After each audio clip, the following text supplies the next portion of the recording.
All right, welcome to this week's market preview.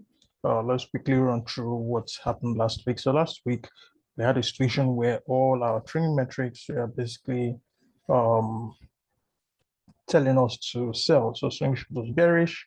Um, all the other factor OF, the volume trend, were all bearish as well. So we had this factor high form, and we're expecting price to come take it out, which it did on Tuesday. We're able to capture this trade, but on EU and GU, we got our full TP on GU. Unfortunately, EU missed our TP by like 5 pips, our full TP by like 5 pips for one to pull back, and we couldn't really get in here because taking out previous day's low. So far for the month of September, we are up. That should be 4.5%, 4.5%. So that's not bad by any stretch, given the way that we trade. All right. So looking into this week is going to be a really interesting week. So CPI last week was somehow surprising for me personally because I expected it to be a miss, which it was. It came in lower than expected. However, USD continued to push higher on the fact that the core inflation ticked higher by just a bit. So somehow I have this at the back of my head that I'm beginning to feel that there is likely going to be that thing that we'll call um, buy the rumor and sell the fact, right? So the market has been anticipating that the Fed is going to begin to cut interest rates. And by the time they begin to cut interest rates, FOMC decision this Wednesday. So by the time they eventually cut rates, I don't expect them to really cut rates by 50 basis points. And unless something happens strange in the market again, by the time they cut 25 points in September, I expect that the rest of the year might have another two rate cuts of 25 basis points. So on the whole, having about 75 basis points for cuts for the year, or even less. So if that is the base scenario we're working with, we could see USD gradually begin to regain its strength. However, if they cut by 50 basis points, then USD is really going to drop by a lot. But that is not the base case.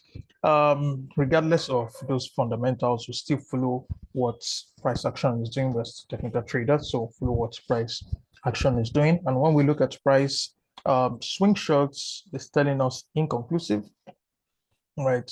We failed to take out the highs of the previous week, right? Failed to take out the highs of the previous week, failed to take out the lows of the previous week. So this give us the USD basket give us an inside bar, which is an inconclusive scenario.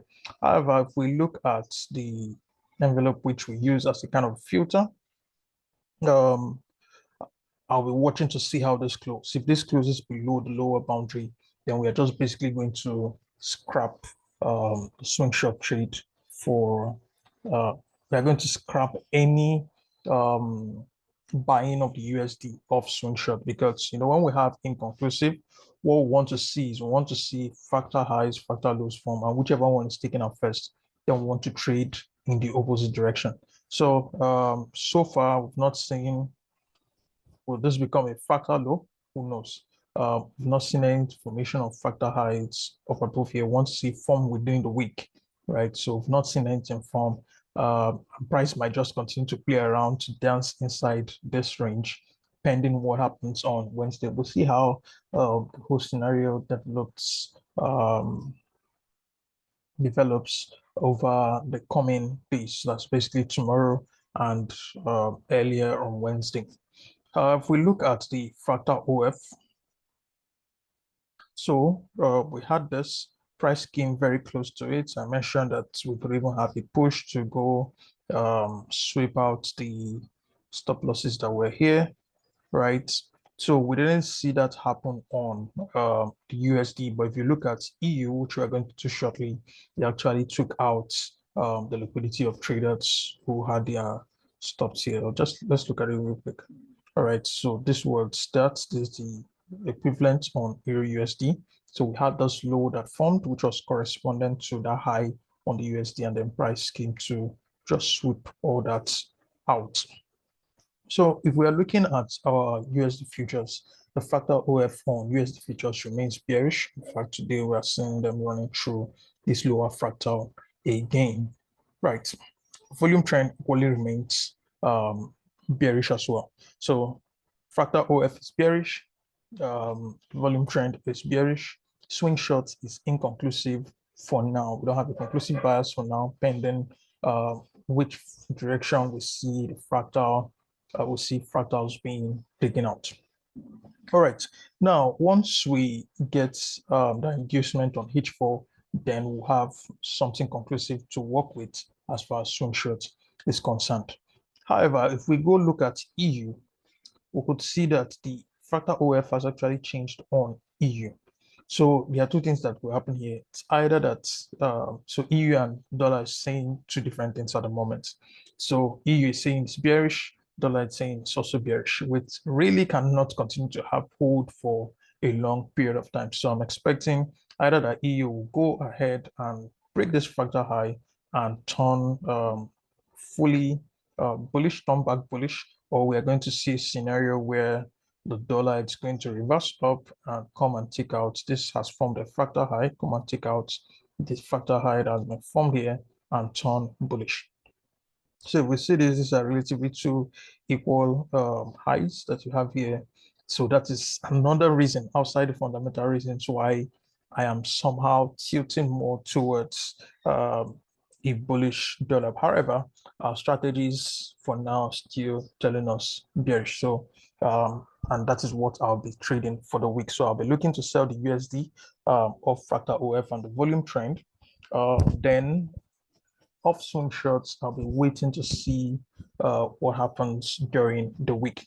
If we look at our intraday, all right, so EU is currently bearish, but if we go to H4, we'll see that EU is actually bullish. So we'll be waiting for EU to either turn bullish on the daily, as then also still bullish on H4, and then we'll look to trade it, or it turns back bearish on H4, then we'll look to go short. So it's really a week that is like, there's so much uncertainty, like so much uncertainty, but that's the reason why we have rules. That's the reason why our models have fixed rules that we could follow, so that when we have this kind of a uncertainty in the market, we know exactly what we are supposed to be doing. So that is basically what I'll be looking at. I've said a whole lot of things, so you might want to watch this carefully for those who have gone through the FX, because I think it's going to be very, very easy. It's very straightforward. You just know your models. If it doesn't fit into any of your models, then there is no point pressing buy and sell. So for those of us who might not have gone through that course, I encourage every one of us to go through that course. It's something that would really be of immense value to your trading. However, you could just watch this video again and then write out what you're expecting to do this week. It's always good to have a predetermined trade plan for the week before the market starts getting into your head, right? So the market has a way of playing with our emotions, playing with our minds if we don't have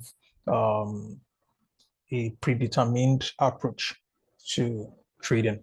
All right, let's look at the news for the week.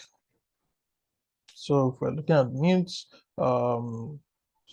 card, I've mentioned before that bread folder events on card has a way of moving the USD just a little bit. So I like to always have it on as well. So there'll be CPI data coming out on card.